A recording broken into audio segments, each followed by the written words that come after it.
as GOP tax legislation nears final passage on Capitol Hill, Sen. Susan Collins is approaching the moment for a mighty leap of faith. The Maine Republican extracted key concessions in exchange for her support for the bill, including commitments from the Trump administration and Senate leaders to back two pieces of legislation pumping money into the health care system. The problem is, House Republicans largely oppose the health care bills. And while Collins anticipates that the commitments will be included in must-pass spending legislation to keep the government open, the tax package is scheduled for a final passage vote next week, before the spending measure. That means Collins will have to cast her vote on the tax bill without knowing for certain that commitments made to her will be honored, leading critics to say she's getting played for a fool. If she prevails, Collins will have been responsible for the passage of significant legislation that could help make insurance coverage more affordable for tens of thousands of Americans. And if not, I am counting on the administration to make sure that does not happen, Collins said in an interview.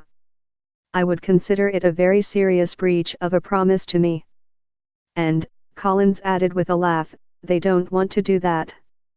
Indeed, with the fourth-term senator poised to play an even more pivotal role in the Senate next year, she might be among the last people President Trump or Majority Leader Mitch McConnell, our Kentucky, wants to alienate.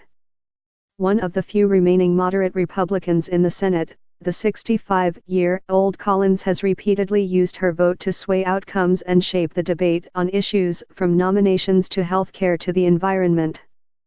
She passed up a run for Maine governor earlier this year even though she would have been the instant front-runner, saying she believed her influence was best wielded from the Senate floor.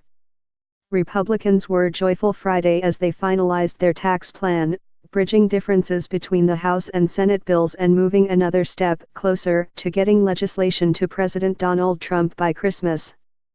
Republicans also appear to, at least for now, have locked down the votes they need.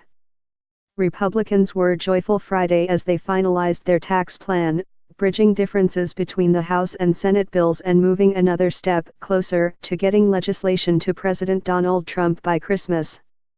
Republicans also appear to, at least for now, have locked down the votes they need. Because of the upset win by Democrat Doug Jones in a special Senate election in Alabama on Tuesday, the GOP's already slim 52-48 Senate majority will dwindle to 51-49 next year. That will only increase Collins' influence, giving the diligent lawmaker a pivotal role in every legislative fight for the remainder of Trump's first term and beyond. The closer your margins between majority and minority, there is a greater role for those who are very deliberate in how they're moving forward, who are working with both sides of the aisle in a very clear and demonstrated way, said Sen. Lisa Murkowski, our Alaska, Collins' close friend who sometimes joins with her to oppose fellow Republicans.